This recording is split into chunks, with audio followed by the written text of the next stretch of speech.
Good morning, everybody. Thank you so much for joining us today. My name is Molly Ackland, and I'm the Content and Communications Manager here at MorePay.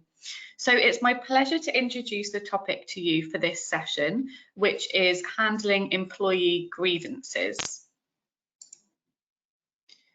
So before we start the webinar, we're just going to go over a little bit of housekeeping.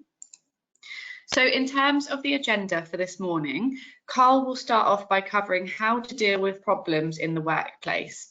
He'll then discuss some common reasons for grievances and run through a step-by-step formal grievance procedure.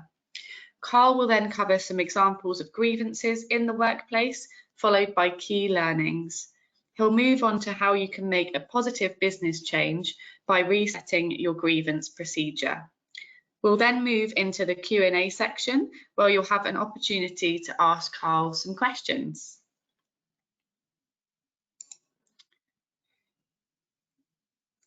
So, as I say, after the main presentation, we'll move into the Q&A section of the webinar. So you may have noticed that your microphone is on mute, but we do want to hear from you. So please do drop your questions into the question panel shown here. You can do it throughout the webinar and we'll answer them at the end, or you can alternatively drop your questions in when we get to that end Q&A section. So we've had a really incredible response to this webinar. So I imagine that we're going to have lots of questions, but Carl will do his very best to get through as many as he can at the end of the session. And just on another note, if you're facing any technical difficulties, please don't worry too much because we're going to be sending you a recording and a copy of the slides after the webinar today. Although if you are facing some difficulties, please do flag it in that question panel because if lots of them do come in flooding through, then I'll know there's an issue at our end and I'll do my very best to fix it. So before I do hand over to Carl, I'm conscious that we'll have some people on the webinar that aren't familiar with MorePay and are new here. So I'm going to give a very brief introduction. So we provide payroll and HR software as well as outsourcing services to UK businesses. We've been around since 1966, have all the accreditations you'd expect, and we're rated excellent on Trustpilot, which we're very proud of. Our promise is to make payroll and HR easy, and here's how we do it. So we've built payroll and HR software that's easy to use. We deliver quality outsourcing options, and all of this means worry-free compliance for businesses. On this slide here, you'll see some of the businesses who trust us to take care of their payroll and HR. So that's enough about us. Let's meet today's presenter. So I'm going to start off by introducing you to the lovely Carl, who you may recognise if you've attended some of our webinars in the past. Carl is one of our employment law consultants here at MorePay, both legally and HR qualified. Carl has over 20 years of experience of continuous and non-continuous employee relations cases. Carl is an expert in employment law and HR. He's worked for MorePay for over 12 years, specialising in redundancy, disciplinary, 2P and wide contentious employee relations. Carl also has received more 5-star Trustpilot reviews than you can shake a stick at. So it's safe to say that our customers love him for his professional advice and his polite and friendly manner. Okay, good morning, Carl. I'm now going to hand over to yourself to get us started on today's webinar. Good morning, everybody. Good morning, Molly. And I'd like, first of all, I didn't write that slide. That is not my big head, by the way. That's somebody else. But let's kick on and let's get into the main part of the presentation. So we can move away from my face onto the slides. First of all, why are we doing a webinar about grievances? And there's two reasons. The first reason is it's absolutely kind of bedrock of HR. Everybody in HR needs to know about it. The legally binding is the grievance procedure. That's the first reason. The second reason, and possibly the more important reason, is here at Morpay, we've seen an escalation on small problems that should have been nipped in the bud, ending up in really, really, really nasty tribunal claims. I don't like to use case law in presentations because it's boring and it's nerdyish, but I've got one bit of case law I'd like to show you today, right at the end of this presentation. So don't worry, I'll be as jolly as I can, but it is important because it does reflect on your business or your owner's business that any grievance that ends in tribunal, it doesn't matter if you're a small charity with 1 employee or you've got 1,001 employees, the judgment, the award will be the same. So I'll come on to that later. Let's look at dealing with problems with the workplace, and let me take you through this slide. I don't intend to talk through it. The reason for that is the slides will be available, and also a recording will be available. So just to reiterate, Molly was saying before, so there's no need to make notes or anything like that. Also, before I really begin, can I just emphasize what Molly said, is I don't want this to be a one-way presentation. Yes, of course, I've got a slide deck and we'll get stuck into that and we'll work through it. But what I'm more keen about, or just keen about, dependent on what the questions are, is at the end there's a Q&A session. So please, let's make this a two-way exercise. Okay, dealing with problems in the workplace. There's 2 forms of grievance. Okay, there's informal and formal. Okay. Let's look at that bottom blue box, formally, informally. You'll have disagreements in the workplace on a fairly regular basis. Somebody's stolen my lunch from the fridge. We've run out of tea bags. The small stuff is generally just informally. Let's have a chat about it. Let's get it sorted, and we'll all move on. And if an employee is happy with that, that's all you need to do. What I would do, though, is make a note on the HR file that what the complaint was, what you did about it, and the employee was happy. Informal grievances. Okay, fairly straightforward. We're going to concentrate today mainly on formal grievances because that's the bit where the law kicks in. There's several benefits to have formal grievances. One is to avoid a nasty tribunal, and I'm sure if I can speak on every HR person that's listening to this webinar today that's been on a tribunal, they're not nice places to be. I can absolutely promise you. Do everything that you can to stay out of tribunal. Not nice. So by doing a formal grievance with an employee can often curtail a grievance, curtail a tribunal. If it doesn't curtail a tribunal, then you've got lots of lovely paperwork to show to the judge to say that we've been more than reasonable, we've taken it seriously, we got onto it as quick as we could, and here is our workings out. Okay. Now, the bottom green box, and I said I'm not going to be kind of reading from the slides, but here I go, is to be led by the employee. Think of it as a reverse disciplinary. A disciplinary hearing is when the business has got a problem with an employee. A grievance is when an employee has got a problem with the business. So be led by the employee. Okay, we'll talk about the procedure shortly, and I know it's a bit of a heavy topic today, but nevertheless it's important. It is legally binding. We've got to do it, but be led by the employee. And a little thing to say is make sure in the minutes, right at the end, is you add the question of, have you been taken seriously? Is there any other points that you wish to add?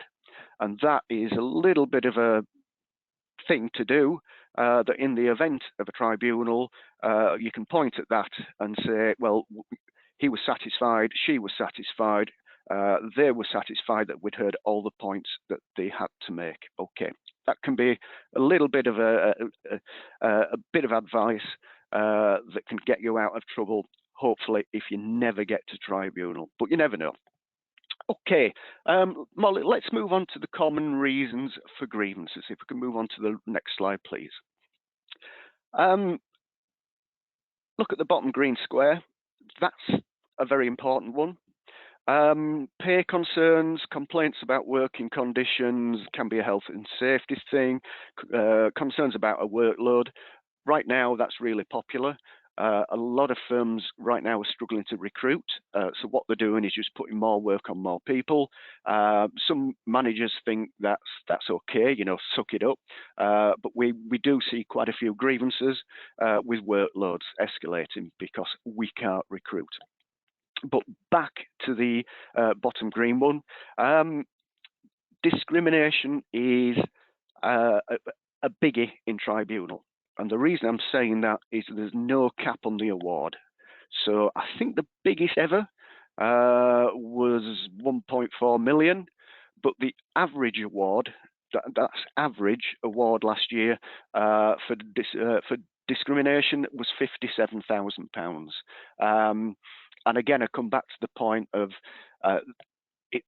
these are absolute. It's not a case of my business can't afford it or I've only got a small business, or they are absolute. If you're Microsoft or Joe Bloggs' paper shop, the awards are the same. So this is why we're kind of doing this today, because if you've got your ducks in a row, for want of a better expression, then any serious claims can be mitigated early on. I mentioned earlier in the presentation about nipping it in the bud, and I'm sure we've all heard our grandmothers tell us that. But here, when you've got a workplace dispute, I promise you that's the best action to take. Now, I know we've got quite a few of our clients listening today, so thank you. The advice line runs 24/7, 365.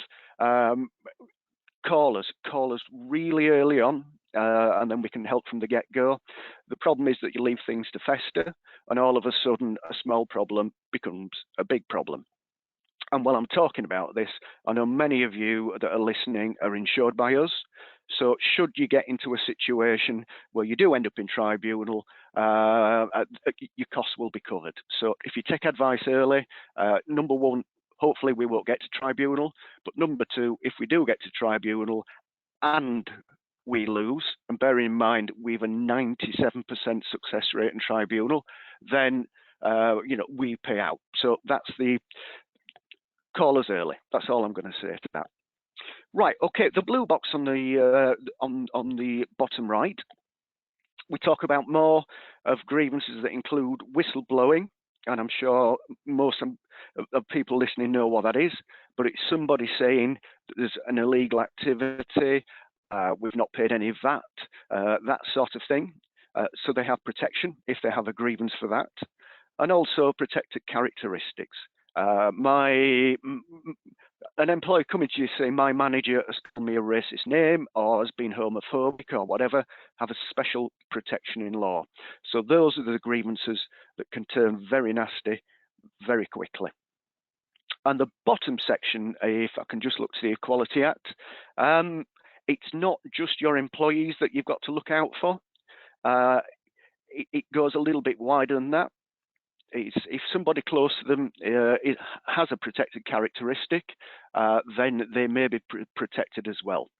What do I mean by that? Well, if you've got a manager saying to an employee, you can no longer start at 9 a.m., I want you to start at 8:30 a.m., and the employee says, I've got to take my disabled son to his special needs school, then if your manager says, well, that's tough, that's your problem, it's nothing to do with work, then it all of a sudden has to do with something called work.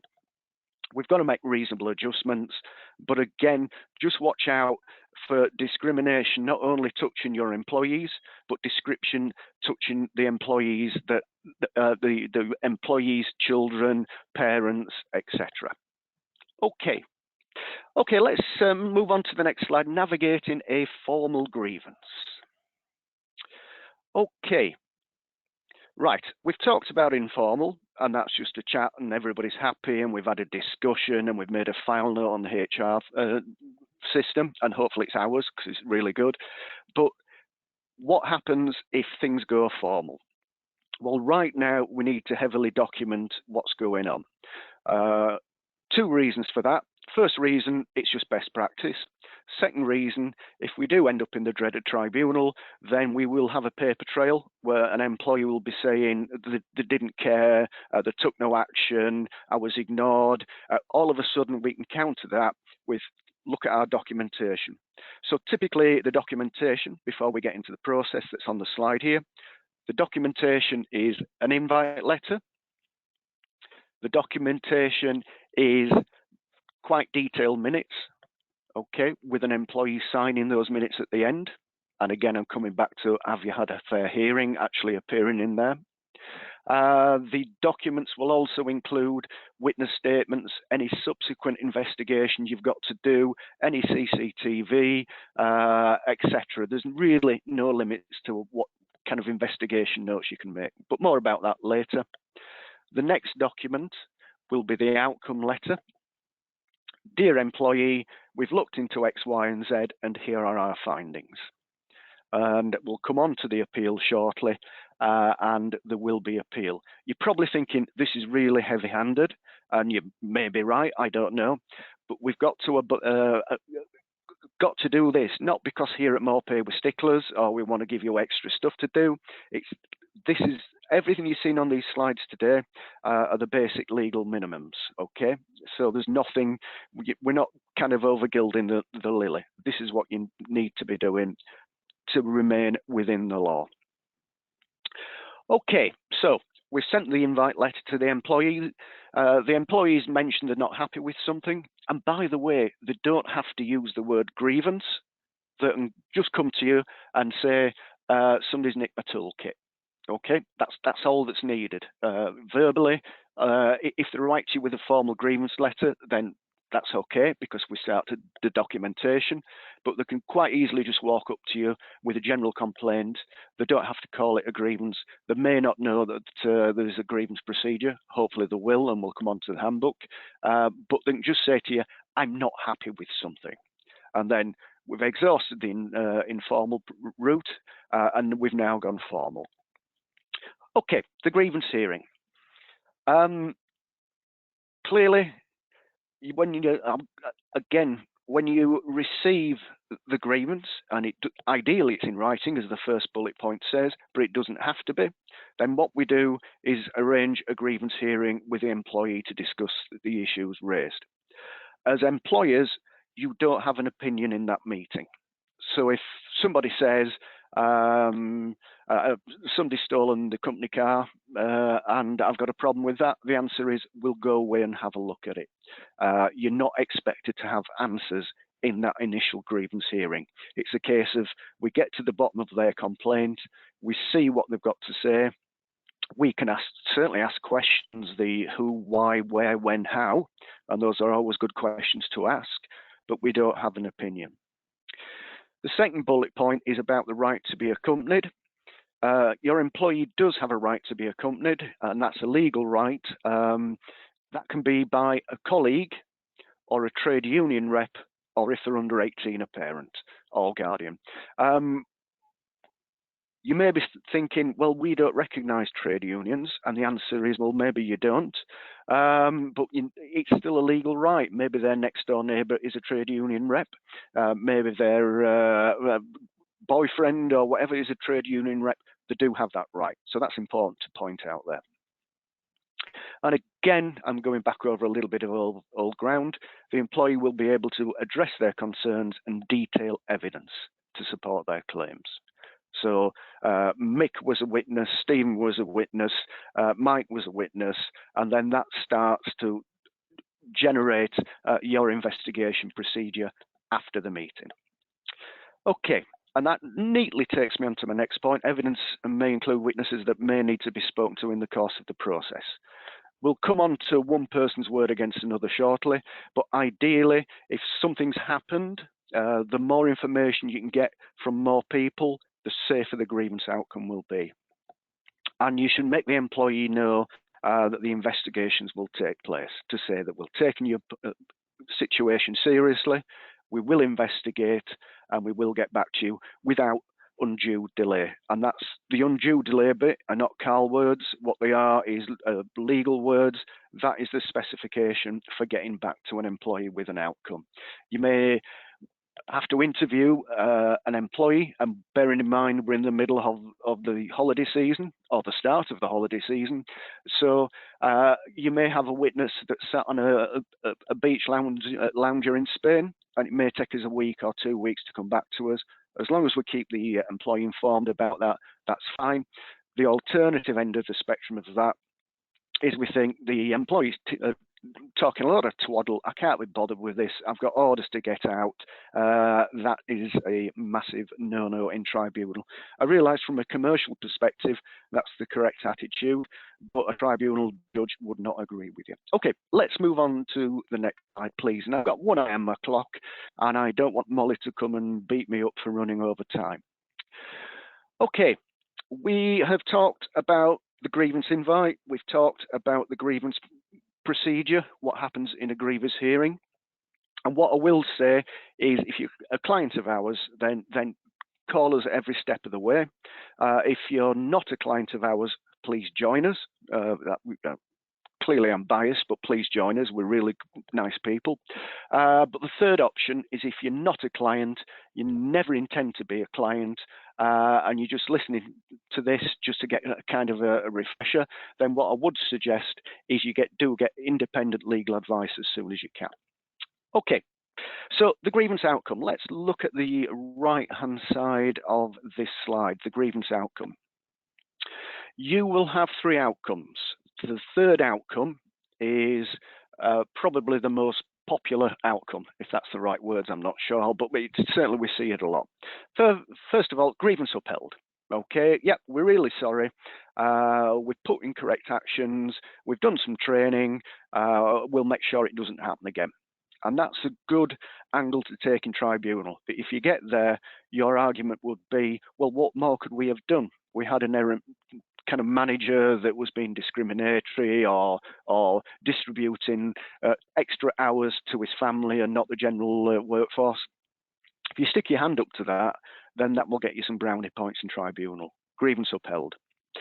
Okay, let's move on to grievance not upheld. We see this a fair amount where some, I've got to be careful with my words now because this is recorded and sent to you all, some employees are less than perfect. There you go.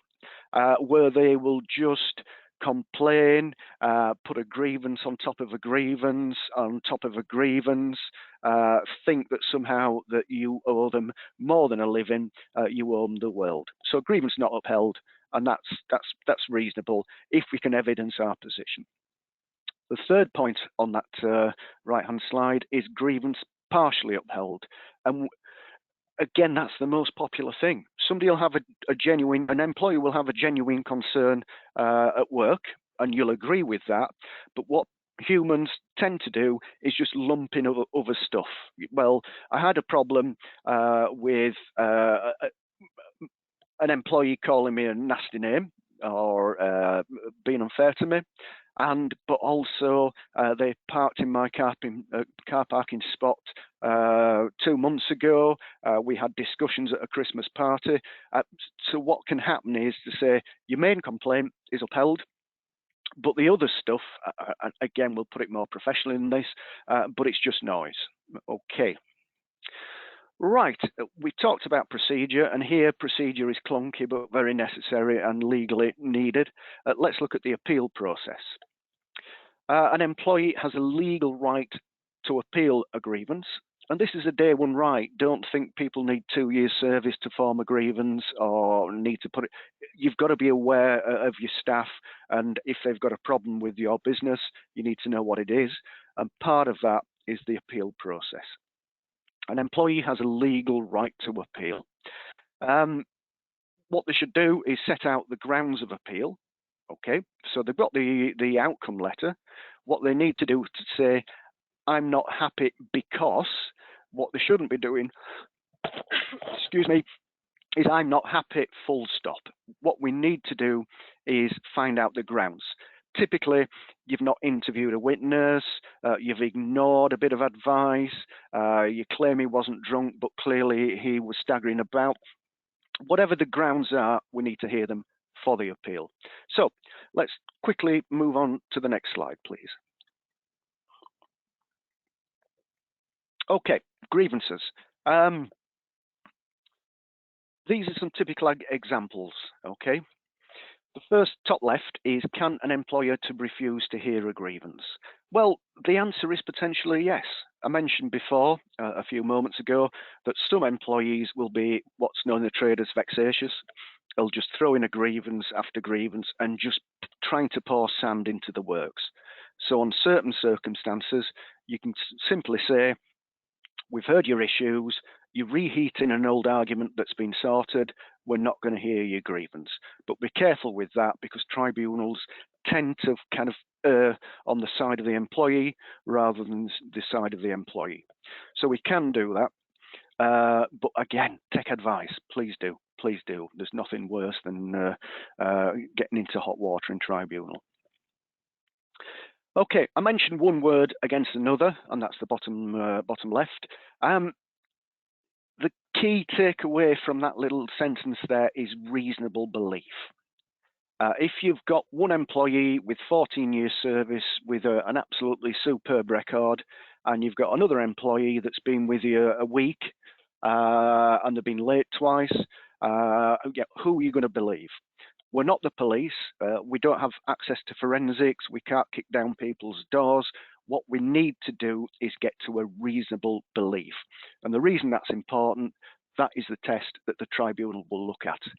Do you reasonably believe that what has happened or has not happened? Okay, the third slide, which is top right, this is a bit counterintuitive. You've two members of staff arguing, falling out, all kicking off. It's all going wrong. They raise a grievance each, often against each other. We see that quite a lot. They both decide to leave because they hate each other and can't work with each other.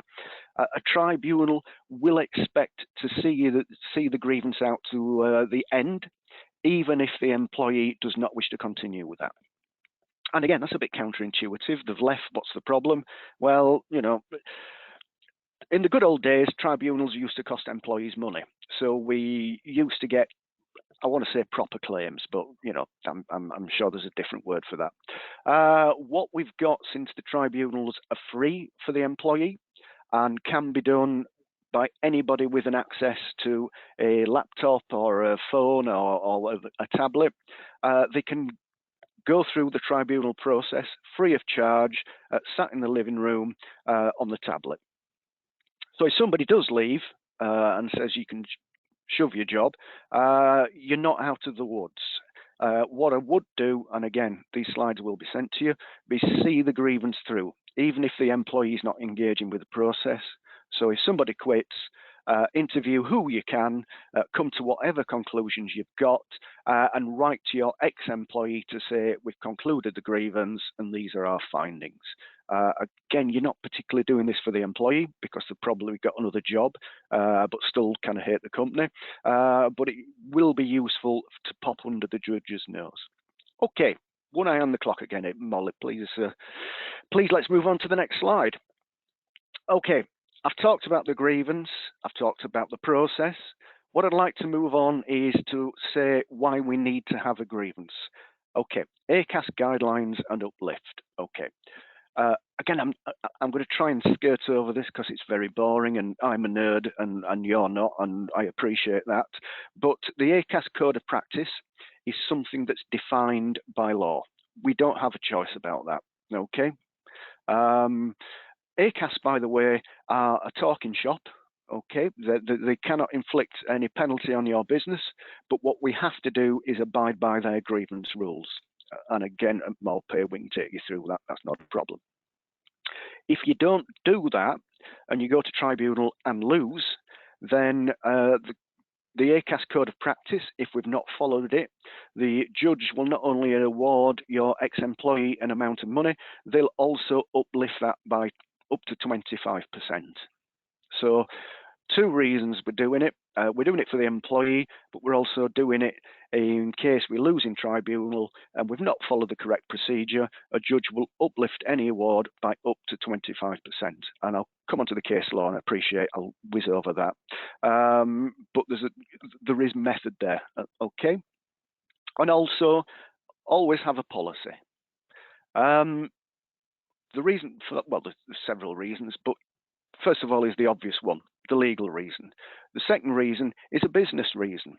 If you tell your colleagues, your subordinates, your management that there is a formal procedure and you have a policy, so if they have any issues with the business, there's a clear line of sight to get a resolution.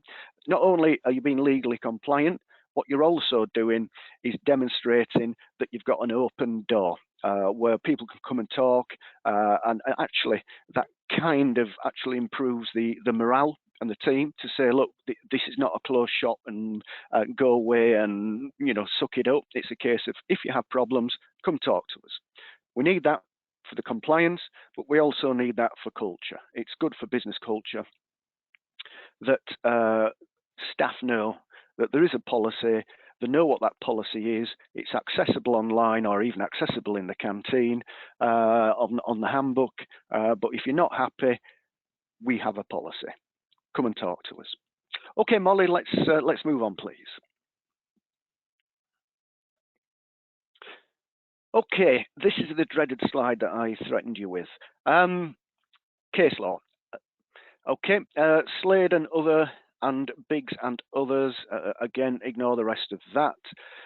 Basically, a pregnant employee announced she was pregnant, and this is a real whistle stop because I promise you I won't bore you. For Slade, I'm not quite sure of their organisation. I don't know if they're big or small. Doesn't really matter. She announced she was pregnant. She was dismissed for gross misconduct. This is the important bit. They didn't handle her grievance properly, or even at all. It was ignored. And the case that was brought was successful. It went to appeal court down in London, and it held at the appeal court.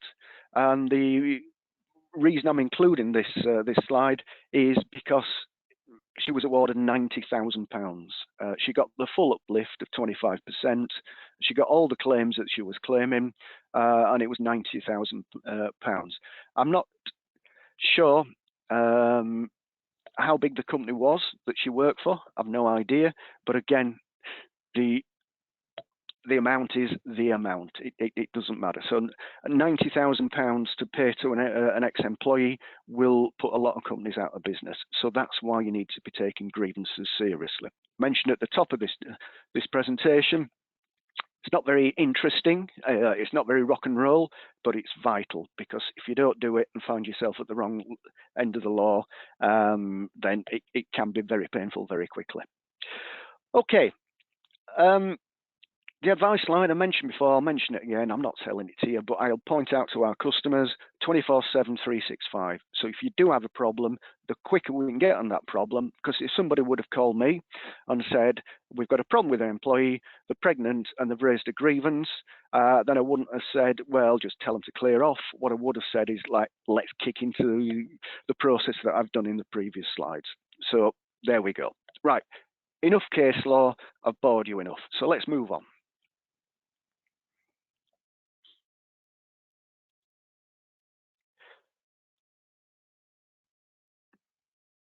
Okay, there's never a negative outcome to a grievance hearing, and you probably think that's counterintuitive. It's a lot of my management's time, it's a lot of interview, and it's a lot of fuss and hassle.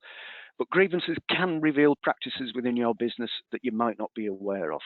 If you can address them quickly, and address them simply, i.e. informal grievances, what you can do is learn more about your business, and as your business evolves, you can appreciate you've got a culture that's an open door culture where staff can come and talk to management about problems they've had.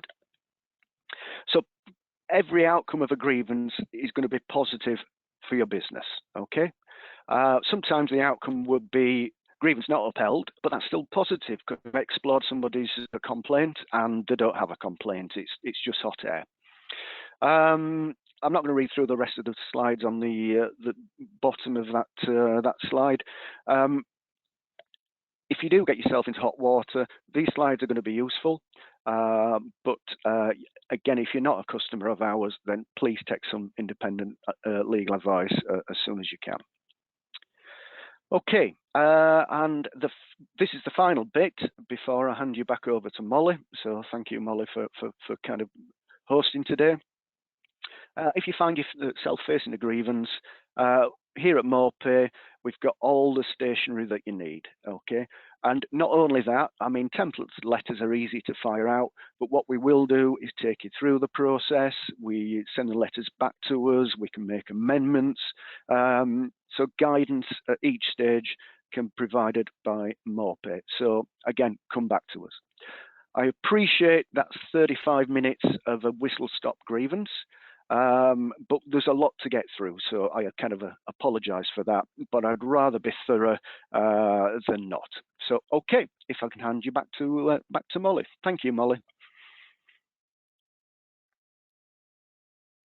Thank you so much, Carl. That was really insightful. I'm sure that everyone on the webinar has found that really interesting. So thank you again. Now we're going to move into the Q&A section of the webinar today. So I can see that there's quite a few questions that have come in already actually throughout the webinar, which is great. So we'll get through as many as we possibly can. If you haven't popped a question into the panel, then please do that now. I'm just going to start sifting through, so just bear with me a moment and we'll ask Carl some questions. Thank you. Okay, Carl, first question for you here. So how can organisations create a positive workplace culture that minimises the occurrence of grievances? Yeah, it's what you need as a business. What you can have is something that's known as a skip meeting, where a manager or an employee has a meeting now and again with his manager. So you've skipped the manager, because what can happen in organisations is you can get little cells where the manager of those cells represses the voice of the employee. So that's one way of doing it, but another way of doing it is just to promote that you have an open door policy, promote that you've got an informal grievance, promote that you take their concerns seriously, come and talk to us. And if it's a formal grievance, your voice will be heard. And what you can find is not only are you legally compliant, which is great, obviously, but also if an employee feels that their voice is valued and their concerns are valued, that will promote a better working environment. Okay. Lovely, thank you, Carl. I have a question, well, actually a couple of questions here from Mark. He has asked, is there a time frame for grievances to be concluded? And also, can employers choose the format to respond to a grievance, or is there a legal format that needs to be followed? First of all, Mark, good morning. Second of all, this is where the law is quite woolly, and it's useful that it's woolly because it's without undue delay. So if you have an employee that's sick with mental health issues, you may say to them, do you want a grievance now, or do you want a grievance at the end of your fit note in a month's time? Okay, so there's no absolute definition about the timescales of grievance. We're coming back to the undue delay bit. And the other thing is there must be a written outcome. Unless it's informal, where you can just chat through. But if it's a formal grievance, there must be, by law, a written outcome with a route of appeal. And also the route of appeal cannot be into, well, it can, it's your business, do what you want, but legally it cannot be into the same person that made the decision. So if the grievance chair is the supervisor, it'll be his or her direct report up to the appeal chair. So appeals go up and never down.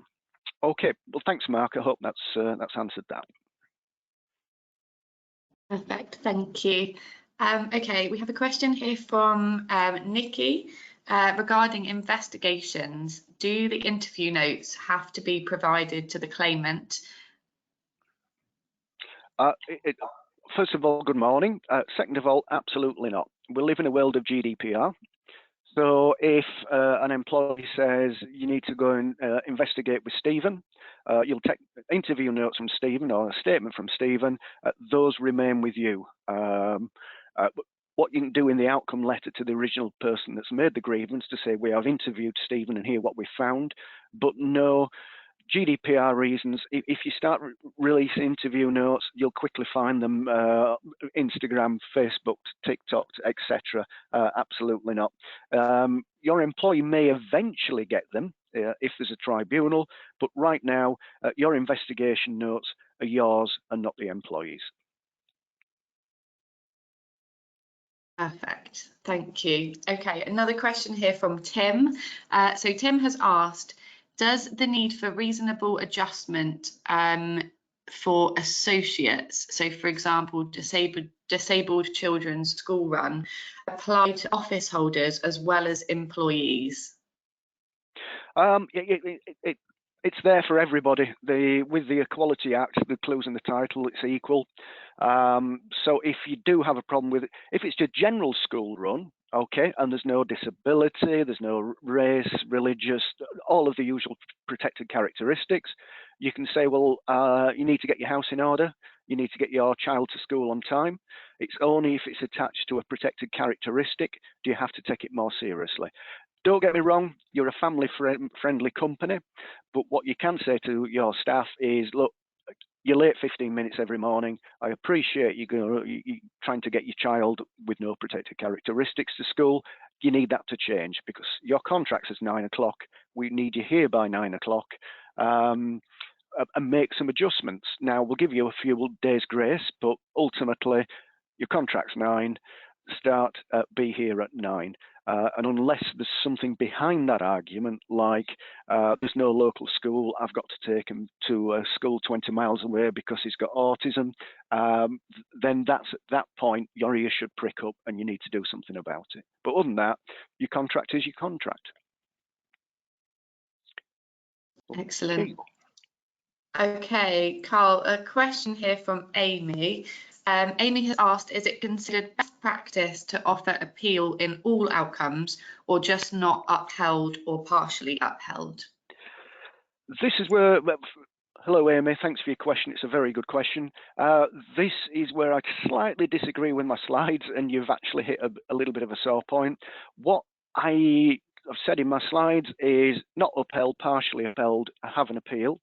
Okay, I think it's going to be best practice to have an appeal in every circumstance. So even if you're found in somebody's favour, if there's an appeal there, the appeal might be, well, you found in my favour, but you've ignored this, or you've not looked at that, or I'm not happy. So if you have an appeal in every circumstance, then you actually have covered the wide spectrum. And again, should we end up in tribunal with the guys that can demonstrate we're best practice. Lovely, thanks, Carl. Okay, question here from Jackie. If you've looked into everything as part of an informal complaint, what else could you do if they want to make it a formal process? With the investigation, would it be the same? Okay, hi Jackie, good morning. The answer is you push the problem back to the employee. Okay, yeah, we've got to do all of the hard yards, but we can say to the employee, we've looked at your complaint, there's no evidence that it exists, and they will say, I want to take it formal. And our next question would be, well, what do you want us to have a look at? What have we missed? What do you hope to get out of a formal grievance that you've not got out of an informal grievance? And then we'll base it on merit at that point. I'm coming back to the vexatious grievance, where the answer is just crack on and get back to work, okay? But if they point out something that I'm not happy with the informal outcome because you've not done whatever, then I want to take it formal, then we do whatever they've suggested that we do. Okay. Okie doke.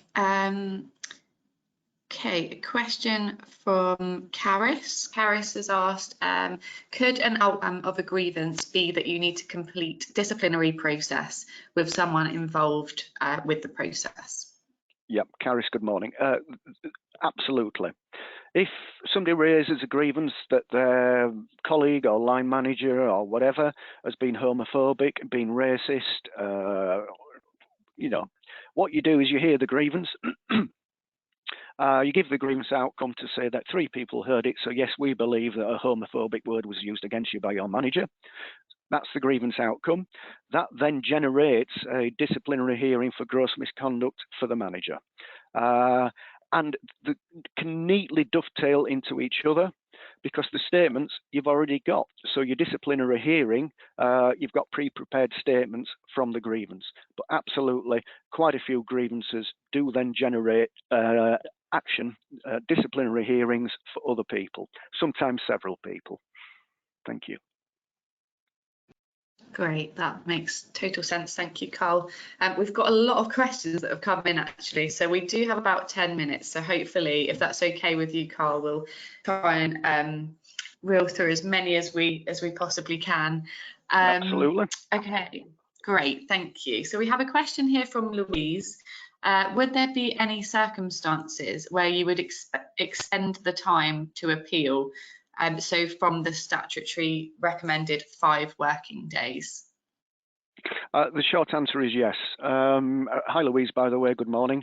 5 days is kind of what the ACAS guys want to see. Your handbook may say different. It may say 7 days or 14 days or whatever. But if you get an appeal that's slightly out of time, then I'd have a long look at it. If it's a low risk appeal, you may want to say you're out of time. If it's something that makes the hairs on the back of your neck stand up, then I'd hear it. I'd certainly hear it. Again, I've said it several times, I'll say it again. When you go to tribunal, you want to be in the best shape. And if you say to a judge, I was busy, I didn't have time to hear the appeal, although it was 2 days late, the judge will not look favourably on that. So what I tend to do is exhaust the procedure. First reason, as I've mentioned several times, it's legally best practice. You can say to the judge, we went above and beyond. And the second reason is you want to promote a culture where your complaints will be heard. And just snapping back at an employee saying, I'm sorry, you're 2 days late, is not going to promote that culture. So I would suggest, unless it's something really excessive, hear it. Okay, Molly. Excellent, thank you. Okay, question from Catherine. What is the best way of notifying an employee that a grievance has been raised against them? Good morning, by the way. You don't have to. The person that the grievance is against, you can simply tap on their shoulder and say, we need to have a chat. They, at this point, have very little rights. So you don't need to write to them and say, and even name the person has raised a grievance against you. All you can say is, look, bit of a problem here. We'd like to investigate. Grab a coffee and let's sit down and discuss what's going on. But the person that the grievance is against has no rights at this point. Perfect, thank you. Okay, one here from Jessica. What is best practice to do if an employee refuses to sign their meeting notes and makes material changes that the note taker and grievance chair disagree with? Okay. Good morning, Jessica. First of all, you've got one of the best names in the world. The reason I'm saying that is I have a daughter called Jessica, so well done. But what you do is to say to your employee, we disagree with your adaptation of our minutes. Our original minutes will be held on file as the correct minutes, but we will make a note of your disagreement. And the next question is, why won't you sign? And if they say, well, because it's not what happened, then the answer is, okay, well, which points? Let's go again. What we often hear in these situations is, I won't sign until my lawyer's read them. Well, just grow up. You know, it's not some American sitcom. It's a grievance. We'll hear it. If you're not happy, tell us why you're not happy, but let's not get dramatic and refuse to sign the notes and want to make loads of adaptions. the original documentation of our notes are the correct ones. Thank you. Brilliant, thank you. I love that. Don't be dramatic. Okay, so a question here, Carl, from Annika. What is the criteria for the grievance manager and appeal manager? Should it be someone more senior or independent or both? You can only be as independent. First of all, good morning. You can only be as independent as you are large. If you are Microsoft, then you've got 1,001 managers you can take your pick from. If you're a small organization, you may not have that. But the idea is the problems go up and never down. So the line manager may hear the grievance and give the outcome, but that may go to the factory manager or the managing director or the CEO or whoever. Grievances always go up and not come down. But what I will say is Morpay have got quite a few HR consultants nationwide. And if you run out of people, we can supply somebody as a chairperson for either the grievance or the appeal. So that's not a problem. But please come and talk to us. But grievances go up and never down or across. All right. Thank you, Molly. Perfect. Okay, one from Catherine here. Do you have to let the complainant know the outcome of the grievance? She's saying that their policy is that it's kept confidential. Okay, the person that's made the grievance always gets an outcome. Okay, if it's a formal grievance. So if I have a problem with Molly because she's called me a nasty name, Morpay investigate, then Morpay will write to me and let me know the outcome. What they won't do is write to Molly to say, you know, this is what we found. GDPR, I have a problem with Molly. I don't, she's lovely by the way, but I have a problem with Molly. Morpay investigate, give me the outcome. They do not give Molly the outcome. Perfect, thank you, Carl. Right, we have one from Meg here. How much of the investigation evidence do you need to provide to the employee raising the grievance? Good morning, by the way. The answer is very little, if none at all. What you can say in the outcome letter is that this is your grievance, you've been called something nasty.